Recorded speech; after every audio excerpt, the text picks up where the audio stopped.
Ikirai Xerius III, the Emperor of Cnaiur, has lost his wager. House Ikirai had much to gain if the lords of the Holy War had simply capitulated and signed his indenture. Instead, he finds himself forced to provision them, or face the wrath of the Shrya. Treachery has found its way into the Cnaiur court. He suspects that the outland prince, Anaserembor Kellis, is somehow in league with his prime counsel, Skios. After the disaster in the gardens, he ordered his guards to seize old Skios. With his nephew by his side, his Eothic guard inform him that Skios was extremely difficult to take captive.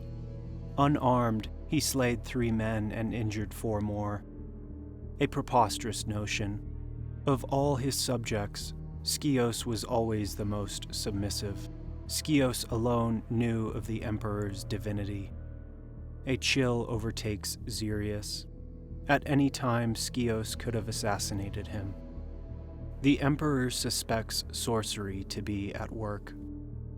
Gainkelti, the captain of his Eothic guard, holds a kore, a small rune-covered sphere, the bane of all sorcerers. I hung this before his face after he'd been subdued. There was no fear. There was nothing in that face. If his own prime counsel could betray him, then who can he trust? He needs independent confirmation that sorcery is not at play. His own school, the Imperial Saik, are unreliable, and the mercenary Mysunsai are limited in their talents. The Emperor makes his decision, sending Confis to fetch the strange mandate schoolman, Drusus Achamian. Sometime later, Achamian finds himself escorted to the Aiamn heights by the Cnaiur Exalt General. The sorcerer is confused as to what the Ikirai dynasty could possibly want of him. Whatever the Emperor wanted, it was important enough to make an errand boy of the imperial nephew. Standing at the threshold of the Emperor's dungeons, Achamian demands to know what is going on. Hiding his frustration, Confis explains the situation. The Ikirais have discovered a spy in their midst, and the Emperor wants to verify that sorcery was not involved. Achamian grudgingly follows as the chamber gates close behind him. Standing in the dungeon commonly referred to as the Truth Room is Emperor Ikirai Xerius and his courtly entourage. Prime Counsel Skios shows no fear whatsoever. He seems to not feel pain, no matter the tortures inflicted upon him by the interrogator, Kimish. "What are you?" the Emperor asks. "More, Xerius. I am more," replies the captive in a haunting voice. Xerius is still convinced that sorcery is at play, for how else could Skios be immune to pain? When Achamian and Confis arrive, the air in the room changes. A mandati coos the thing called Skios.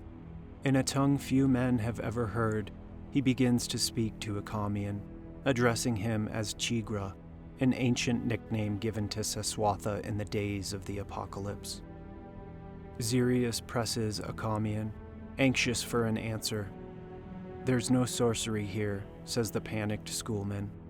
"Either that, or there's sorcery of another sort, one invisible to the few."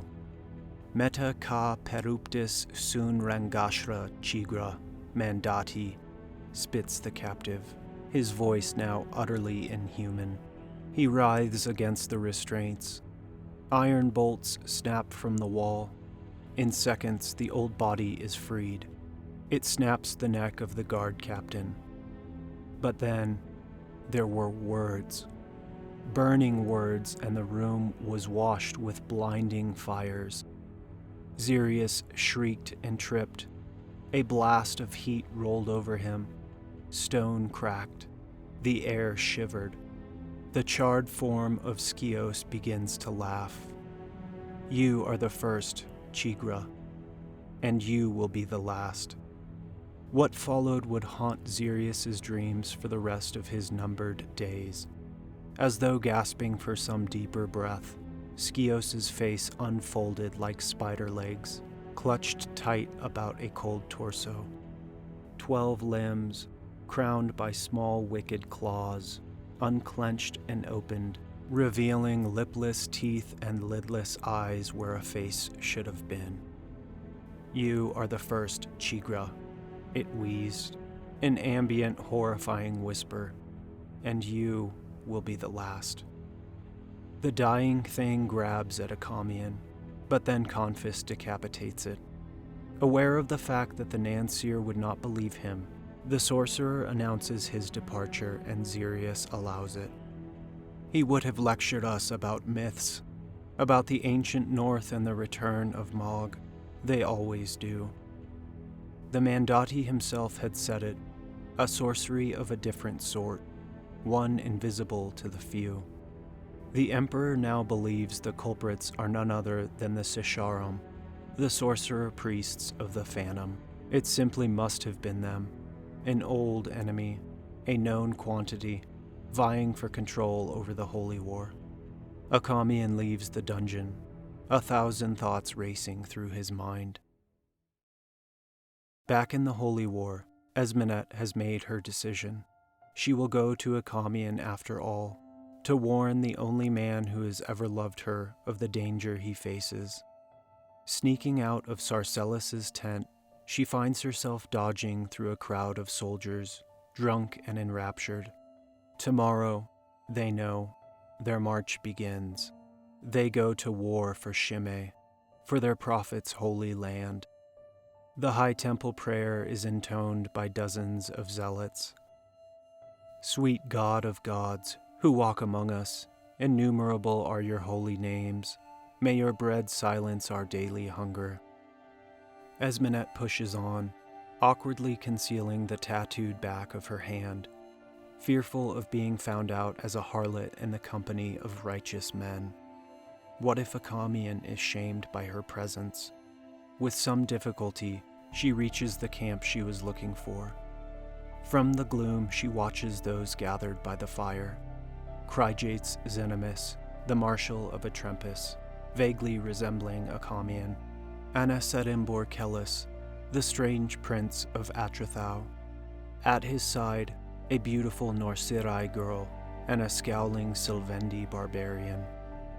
Listening in, Esmenet hears that Achamian was summoned by the Emperor.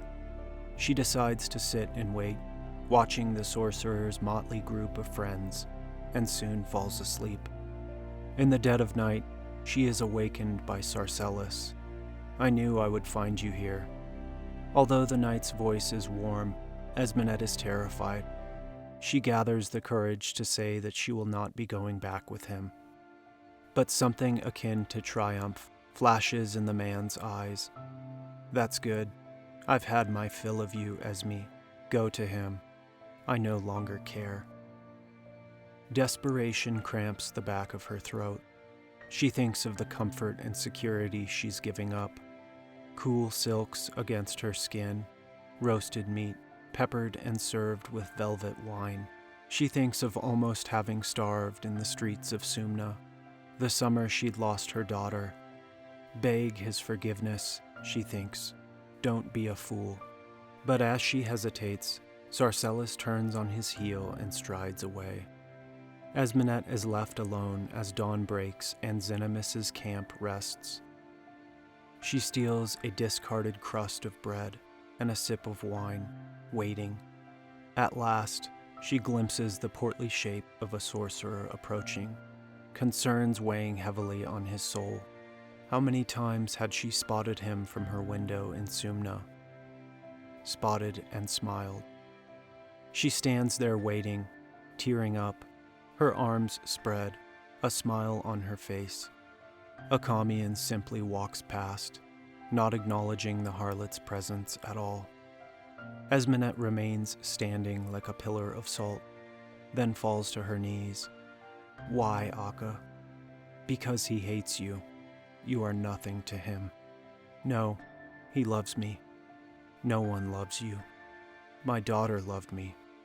Would that she hated and lived.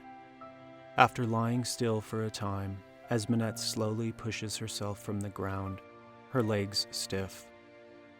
Oh, Esme, you're getting old. Not good for a harlot. She walks away, reminding herself that at least no one owns her. Not Sarcellus, not Achamian. In a dark tent, Surway contemplates the strange path her life has taken. Sold by her father to the Cnaiur, then seized from the Cnaiur by the Sylvendi, then brought into the presence of a truly godlike man. Amidst the immensity of the Holy War, Surway decides that she belongs here, that all of it, herself and the Holy War, would serve Kellis's purpose somehow. She knew this, with the same certainty that told her that she bore Kellis's child, despite all evidence to the contrary. But why, then, would he let the Sylvendi lay claim to her? You must suffer him, Kellis had said. You belong to him. You are his prize. Was she being sold yet again? Surely not. She goes to Kellis seeking comfort, and finds it in his words, even though she does not quite understand them. Even suffering has sacred meaning. Your suffering has a crucial role to play. I mean something? The question he reads in her face.